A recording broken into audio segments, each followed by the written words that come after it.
Le tribunal pour enfants d'Evry a prononcé des peines avec sursis contre des adolescents qui avaient participé, vous vous souvenez sans doute, à une série d'attaques contre le RERD en gare de Grigny. Alors, on a beaucoup entendu de politiques estimer que c'était des peines trop indulgentes. Comment améliorer, selon vous, plus largement, la sécurité des transports? Cette affaire de Grigny m'a bouleversée et m'a profondément choquée parce que c'était un cas exemplaire. On ne peut pas prendre une rame du RERD en otage comme on attaque une diligence, ou comme on attaquait une diligence aux États-Unis au XIXe siècle.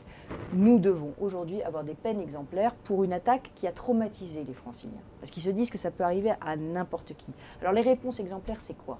Moi, j'ai demandé à Jean-Paul Huchon, à la région, que nous ayons, d'ici la fin de l'année, au moins un wagon vidéo surveillé en direct dans chaque rame. Pourquoi un wagon? Parce qu'on ne peut pas tout faire tout de suite.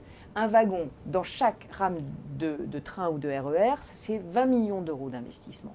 20 millions d'euros. Alors que le budget des associations augmente de 50 millions d'euros cette année. Vous pensez que ça peut empêcher ce genre d'attaques qui sont extérieures au train? Mais ça permet, non mais ça permet aux heures qui ne sont pas les heures de pointe, c'est-à-dire aux heures creuses. Là, l'attaque de Grigny, c'était à 22h30 un samedi soir, en bout de ligne. Donc vous voyez bien, vous êtes en grande couronne, vous êtes à une heure creuse, et là, vous pouvez faire ce que vous voulez. Eh bien non, on aura au moins une rame vidéo surveillée en direct.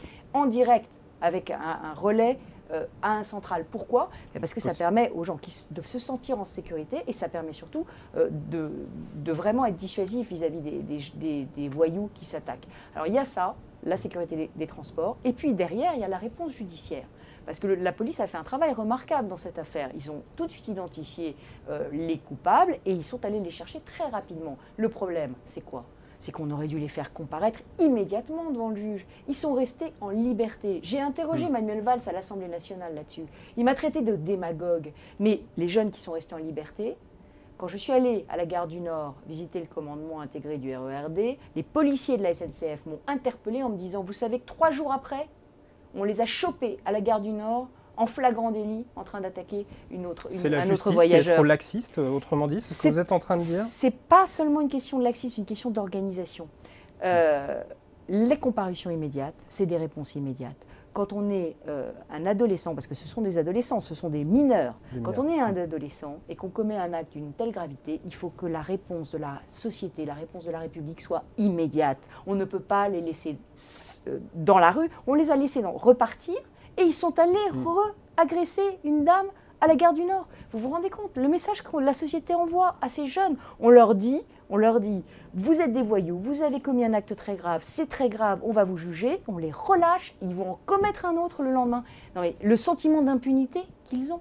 Donc moi je vais vous dire, il faut une justice exemplaire. Et je pense qu'il faudrait que le parquet fasse appel, ça n'engage que moi, je n'interfère pas dans les affaires judiciaires, mais si j'étais la ministre de la Justice, je ferais appel de ces condamnations qui sont ridiculement peu sévères compte tenu de la gravité des faits.